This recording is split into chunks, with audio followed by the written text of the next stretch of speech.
Bienvenue à toi sur notre chaîne YouTube Nouvelle Éducation. Si comme nous tu es intéressé par une éducation qui fera de toi une bonne personne dans la société, tu es au bon endroit. Sur la chaîne Nouvelle Éducation, nous avons la noble tâche d'équilibrer l'éducation. Nous croyons qu'il y a deux niveaux d'éducation, l'éducation extérieure qui permet d'acquérir les connaissances nécessaires pour développer notre intelligence et notre créativité, cette dernière est acquise à l'école majoritairement. Et l'éducation intérieure qui permet de donner à l'homme les connaissances nécessaires pour devenir une bonne personne, cette dernière est acquise majoritairement dans la famille et les lieux religieux. Si toutes ces idées t'intéressent, nous t'invitons à nous laisser un pouce bleu pour nous encourager. Voilà, nous sommes de retour. Nous sommes à notre troisième et je pense bien dernière vidéo. Alors on va reprendre simple. On va d'abord faire ici. Cette fois-ci, on va faire data table.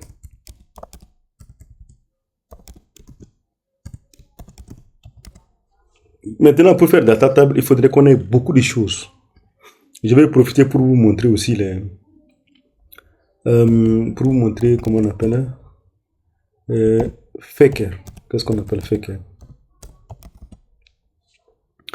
Là, on peut me créer une fonction de test seulement. Il n'y a pas de problème. Je vais venir ici, je vais profiter pour faire faker. Donc là, je vais chercher Django faker.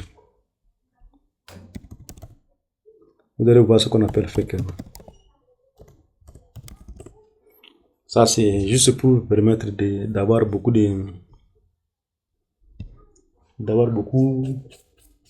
générer des données pour faire les tests, quoi. Pour ne pas rester à taper un. Si on veut insérer 1000 choses, par exemple, dans une application de test, on ne va pas rester là en train de taper jusqu'à 1000. Ça va nous prendre du temps, n'est-ce pas? Et donc, c'est pour ça que j'ai créé cette application. Et donc, on va générer les données, quoi. On pouvait faire ça à la main. Pour nous, on pouvait faire ça à la main parce que nos trois champs là sont seulement les charge field. Donc, c'est pas aussi compliqué que ça.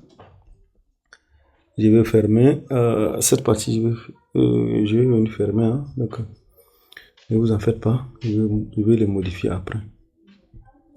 Alors, pour que ça dure. Voilà. Donc, voilà. Et on dit d'installer d'abord ça. Donc, on va venir installer ça dans notre projet très rapidement. Django Faker. Donc, il me dit qu'il y a une erreur. Pourquoi? Il me dit qu'il y a une erreur par rapport à nous me dit name Django. C'est comme si je n'ai pas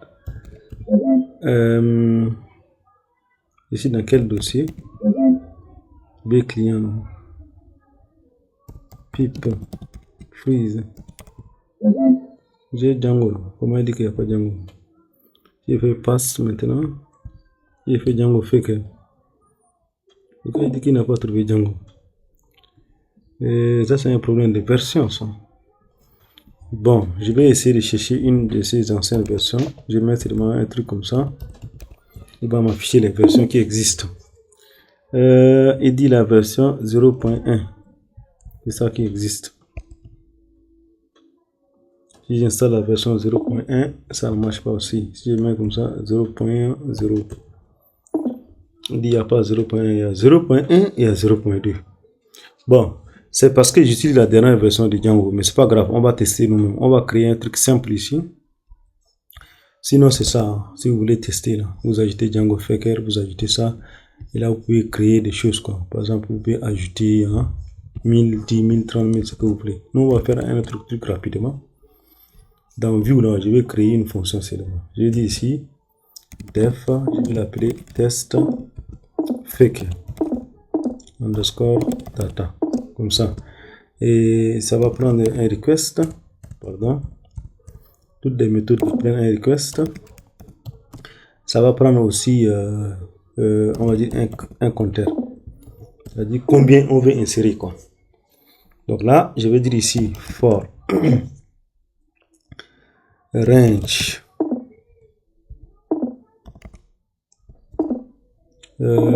ça compteur plutôt. On a récupéré là. For i in range 100 comme ça. 2 points. Je vais créer d'abord. Je vais dire client est égal à client. Comme ça. Maintenant, client, attention, point, first name, ça je vais dire ici, je vais dire nom, tiré, comme ça, et puis point, format, ça je vais dire ici, i, ça c'est pour le nom par exemple, je vais dupliquer ça, ensuite, last name, là je vais dire ici, prénom, et puis j'ai contact. Contact, je vais dire par exemple 66, bon, c'est juste un test, hein, ce sont des textes seulement. Et donc là, je vais ajouter ici i, c'est tout. Voilà, maintenant je vais faire client.co. C'est tout. Maintenant, je vais retourner quelque chose, je vais dire ici retourne HTTP response. Je mets seulement OK, c'est tout. Je vais importer HTTP response là. Alors, lui se trouve où? From Django. Voilà, c'est tout. Donc, c'est une page simple là. Les requêtes, on l'a pas utilisé, mais c'est pas grave.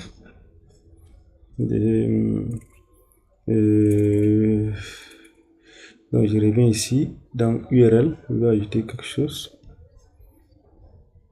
Je vais dupliquer ça. Je vais dire ici test.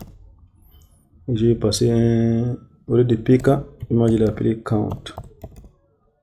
Et donc c'est un int. Je vais prendre le nom ici pour être sûr. J'ajoute carrément un commentaire.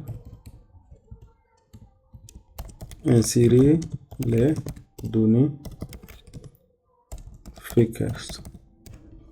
C'est tout. Donc je reviens ici, j'ai déjà copié, je reviens dans URL et j'ajuste ça. Je colle. Et je peux déjà tester ça. Je vérifie que mon serveur est lancé. Il est lancé. Et je vais venir ici. Je tape. Nous sommes là. Je vais dire client slash test slash email par exemple 1000. Il y a une petite erreur. Alors, je vais vérifier l'erreur. Je peux vérifier ça directement ici. Il me dit string encountered une erreur. Donc, je vais revenir là. Il y a une petite erreur dans la fonction. Et je n'ai pas fermé le truc. Voilà, j'ai deux fois underscore. Voilà, donc je reprends et j'actualise. Il m'a mis OK. S'il me met OK, ça veut dire qu'il a déjà inséré les 10 000. Les 1000 plutôt. Et là, si je reviens ici et je valide, vous voyez, j'ai 10 000. Vous voyez, prénom 0 jusqu'à. Si je descends, c'est beaucoup. Vous voyez que comme ça, là, dans une application, vraiment, ça donne pas. Et c'est vraiment, c'est pas pratique, quoi. Donc, voilà pourquoi comment on appelle là, Data Table va entrer en jeu. Alors, Data Table, comment ça se passe? On peut directement prendre ça. Je peux copier ça. Je mets dans un onglet, je valide. Il me donne Data Table. Non, je vais enlever d'abord ça. Au lieu de file, c'est plutôt HTTPS.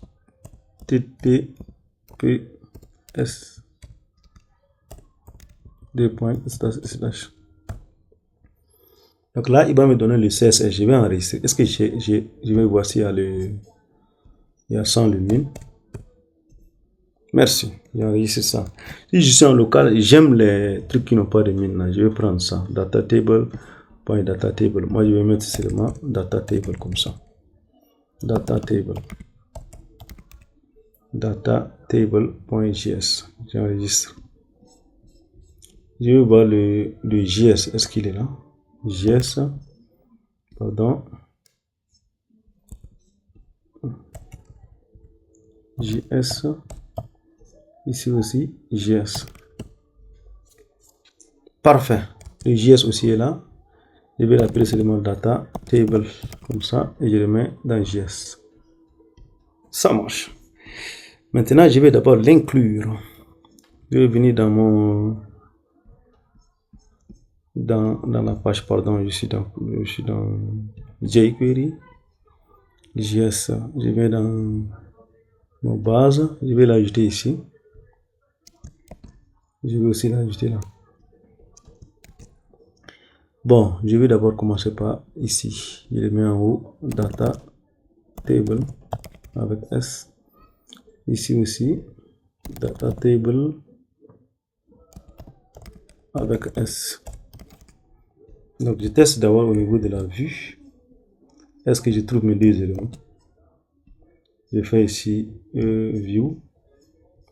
Et voilà data table, le CSS. Perfecto, ça marche. Je vois le JavaScript. Vous voyez, c'est un peu long. Oui.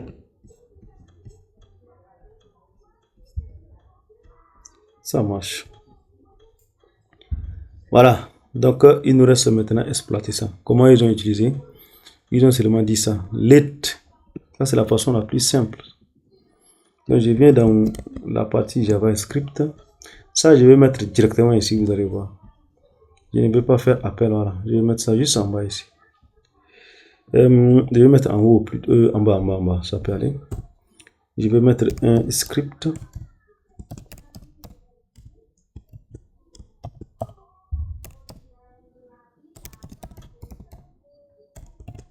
Je me mets au milieu. Et je fais d'abord, comme je fais du jQuery, je fais d'abord ça. Document. Point ready. Fonction. Voilà. À l'intérieur, je colle ce que j'ai copié là. Maintenant, ici, on met le nom de la table. Notre table ici, de ID plutôt. Notre table a ses ID. Donc, je copie son ID. Et je viens mettre ici. Voilà. Si c'est bon, ça devrait marcher s'il n'y a pas d'erreur. Donc, voilà. Le terminal est ouvert. Je vais actualiser. Voilà. Là, on a une erreur. Il nous dit que data table is not defined. Pourquoi data table n'est pas defined? Alors, c'est parce que peut-être il ne retrouve pas the table égale new data table. Si je fais ici, ils ont fait ça, n'est-ce pas? Data table.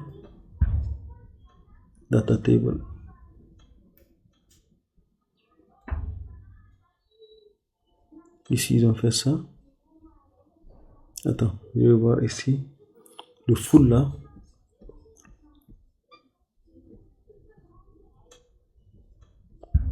On va inclure le JavaScript et le CSS, c'est ça. 2.1. ça. Et maintenant, on doit mettre le CSS, on doit mettre le JS. Bon, je vais enlever ça à partir des bases là. Je vais le mettre directement ici. Je coupe. Je vais le mettre juste au-dessus de celui-là. Je vais le mettre ici. Je vais enlever aussi le CSS. Est-ce que j'ai une base de CSS? Je vais lancer une base ici. Est-ce que j'ai CSS? Je vais créer un bloc CSS. Donc je vais couper ça pour aller mettre dans le CSS. Comme ça, il ne va pas voir qu'il n'y a pas ce qu'il demande. Ici, et donc j'ai un bloc CSS et à l'intérieur, je colle directement mon truc. Il y a un link que je mets, c'est tout. Donc je vais tester, voir. J'actualise. Il me dit toujours data table is not defined. Ça, c'est pas normal. C'est jQuery qui ne le retrouve pas.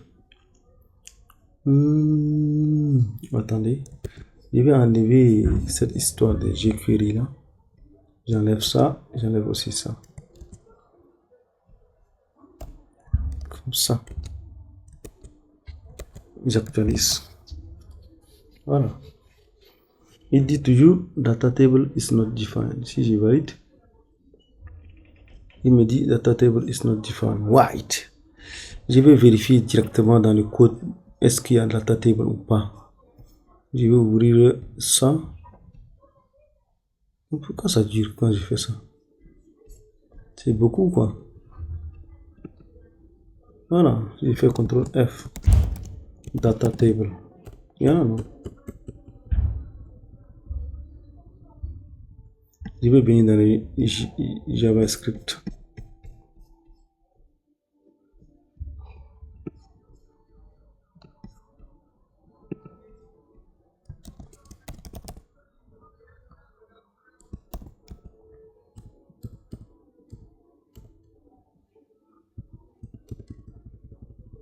Bon, je vais vider le cache du navigateur. Je pense que le problème vient de là-bas parce que tous les trucs sont corrects.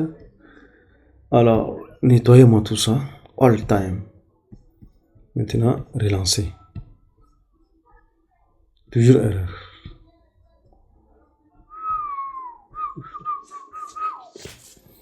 Alors, ça c'est compliqué. Pourtant, tout est là. Attendez. Si je vérifie, si j'ouvre ça, j'ouvre aussi ça. C'est deux fichiers là. Ça c'est le data table, c'est le JavaScript, non? J'enregistre. Je vais remplacer mon JavaScript avec. Je vais garder le même nom. Data table. Ils ont mis avec T majuscule. Je vais mettre avec T majuscule. Les gens là, ce sont des bandits. Je remplace. Je vais faire Java CSS aussi, la même chose. Hein? Attendez, j'ai confondu quoi. C'est ça qui est CSS. Maintenant ça. Tous les deux c'est JS comment? Qu'est-ce que j'ai mis ici? Ah! Comment ça? Voilà, CSS. Data table, CSS.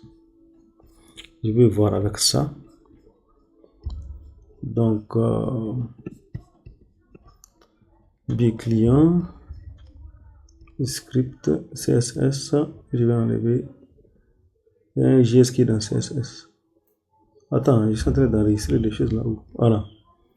Je copie ça. Je vais coller ici. Celui-ci, je le vire. Celui-là aussi, je le vire. Celui-ci aussi, je le vire. Je vais reprendre le JS.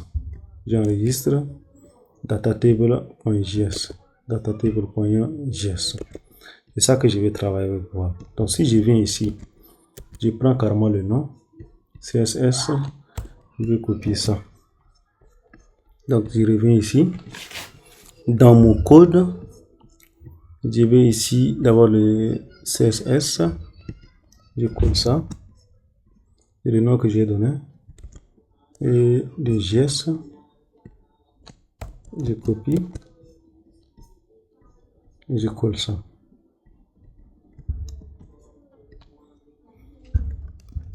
J'enregistre. Et là, je reprends maintenant. Est-ce qu'il va encore crier? Voilà. Vous voyez ce problème de nom. Alors là, dès que je fais ça, regardez mon tableau. Vous voyez, j'ai le nombre de total, ça veut dire j'ai 1005 entrées. Et là, je suis de 1 à 10. Donc ça affiche 10 pages par. Ça, c'est l'option par défaut. C'est-à-dire, regardez, je n'ai rien configuré. Il me donne déjà ça. Et par ici, si je veux afficher nombre par page, quoi. Et là, je peux faire une recherche. J'écris Baimi. Comme par magie, il m'affiche Baimi. C'est pas mieux ça? Vous-même, regardez, est-ce que c'est pas mieux? Répondez. Je vais tester. Je vais modifier par exemple Baimi. Est-ce qu'il va travailler? Waouh! Il a récupéré la ligne. Il a affiché. correctement. Sauf que ici, quand il relance, il n'actualise pas. Vous-même, vous avez constaté, n'est-ce pas? Ce qu'on va faire, je vais peut-être déplacer celui-ci. Je le mets en bas. Et je vais reprendre bas. Si je modifie Umdagger là et je fais ça, il me ramène, mais il ne fait pas data table. Attendez, je vais d'abord actualiser. Là, j'ai data table, n'est-ce pas? Et si je modifie, je fais ça, il m'affiche et le data table là est perdu. Donc ça veut dire, je vais copier cette ligne. Maintenant, après avoir fait ça, je vais mettre dans le JS. Je vais venir. Ah! Attendez un instant. Bon, j'ai fait beaucoup de modifications. Je vais vous montrer étape par étape. La première modification, c'est au niveau de view. Dans notre fonction qui fait création et modification, là, ici, là, avant on retournait all. Et on retourne tout. Donc c'est ça qui fait le problème. Lorsqu'on retourne tout, lorsqu'on veut remplacer là, ça remplace tout. Et donc ici, c'est on va faire quoi? On va filtrer, mais on va récupérer uniquement l'élément qui nous concerne, c'est-à-dire client.id là, PK là. C'est-à-dire il va récupérer, il va aller dans la base de données, mais il va récupérer un seul élément. Et c'est le seul élément là qu'on va l'afficher là-bas. Que ce soit la création, que ce soit la modification, c'est le seul qu'on va ajouter. Comme ça, on n'a pas de problème. Regardez, la deuxième modification, c'est au niveau de delete. Delete, avant, on ne retournait pas le ID. Mais maintenant, on va retourner le ID. Parce que dans le tableau, là, on va retirer uniquement la ligne qui est concernée. Et donc, j'ai mis ça avant d'appeler la fonction delete. C'est-à-dire, on récupère d'abord, comme vous voyez dans le commentaire, là, on conserve d'abord le ID avant de supprimer. C'est tout ce qu'on a fait. Et dans le delete, on doit retourner tout. On ne peut pas retourner un seul parce que c'est un seul élément qu'on retire et donc le reste là on va afficher là-bas. Alors, ça c'est les choses qu'on a fait au niveau de vue. Maintenant, au niveau de notre document ici, liste. Avant là, on affichait ici forloop.id, n'est-ce pas? Bon, ici on a ramené un forloop. On affichait seulement le numéro suivant leur nombre. Mais ici, il faut qu'on affiche les ID. Parce que si on ajoute un nouveau là, il va garder un ID qui existe déjà. Et donc, pour avoir les différences, il faudrait que ici, on affiche le ID même. Donc, c'est bien normal, c'est bien d'afficher le ID. Ça, c'est la troisième modification. Après ça, on va venir dans le JavaScript maintenant. On a fait beaucoup de modifications ici au niveau du JavaScript. D'abord, dans le si mode égal à 1, là, la création du client, là. Avant, on avait mis deux choses ici. On avait mis le HTML là et on avait caché le modal. Ça là, on va enlever ça. Donc, ce qu'on va faire ici, vous voyez, ici, on récupère d'abord notre data table. Donc, ça, c'est juste, on affiche le nombre d'éléments dans la base de données. Le nombre d'éléments dans notre tableau. Ici, si le nombre d'éléments là est égal à 0, ça veut dire que notre tableau là est vide. Si notre tableau est vide, alors on va afficher ça. Donc ça veut dire on récupère les TR et puis on va remplacer tout le contenu là avec ça. Et on récupère maintenant la ligne qui est concernée. On va mettre ça en vert.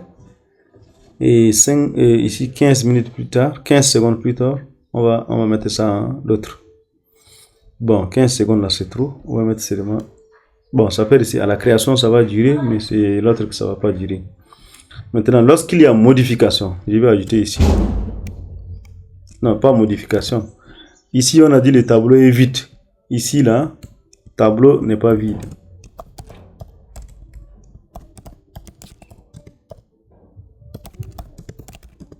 Si notre table n'est pas vide, on fait quoi? On va d'abord revenir. Vous voyez ici, on récupère le premier. Oui! Voilà. Donc là, on affiche. Après, vous voyez, on a mis after. Ça veut dire on récupère le tableau et la première ligne, là, on met ça là, after. Après, c'est la même chose. On met ça en couleur. Maintenant, Quand c'est modification, on affiche le message. Ici, on récupère aussi notre ID qu'on a envoyé depuis le modèle. Maintenant, on va récupérer la ligne qui est concernée, on va remplacer, on va faire replace with. L'ancienne valeur là sera remplacée par la nouvelle valeur. Le reste là, c'est affichage. À la suppression, on fait la même chose. À la suppression, on vérifie. Si la taille là est égale à 0, ça veut dire que notre tableau est vide. Dans ce cas, on récupère notre ID et on remplace. Vous voyez, par ce tableau pour dire qu'aucun élément existe. Et puis on va recharger la page. Dans le cas contraire, on récupère notre ID et on fait remove, c'est-à-dire on enlève de la liste. C'est tout. J'espère que cela vous a été utile. Nous sommes à 25 minutes. Je vais quand même vous faire les tests. J'actualise. Vous voyez ici, le premier c'est Umdage. Je vais ajouter un client. Barka Djibril. Donc son numéro. Je mets comme ça, seulement je fais valider. Là vous voyez, il a mis à la première ligne, Barka Djibril. Si on met à la dernière ligne, on ne va pas voir. Comme c'est un élément qu'on vient d'insérer, on le met en haut. Comme ça, on sait qu'on a inséré un élément en haut. N'est-ce pas? Maintenant, je vais modifier Umdage là. Voilà, je vais enlever par exemple l'accent, je valide. Vous voyez, il a modifié, il a gardé ça en haut correctement. Et donc, je vais supprimer par exemple là, ici, l'élément 8. Quand je clique sur supprimer, il me dit 8. 8 disparaît de la liste. Correct. Vous voyez, ça c'est la meilleure manière de créer des choses avec Django. Et vous voyez, Django n'a pas assez d'interactivité. Mais grâce à JavaScript, on a fait de Django un framework vraiment très puissant. Vous voyez, bon, tout ce que vous voyez là, ce sont ce que les React, les Koala font. Mais ils font ça d'une autre façon, c'est vrai. Et donc, la majeure partie là, c'est la route qui différencie, quoi. Sinon, le reste là, vous voyez, ça c'est la même chose.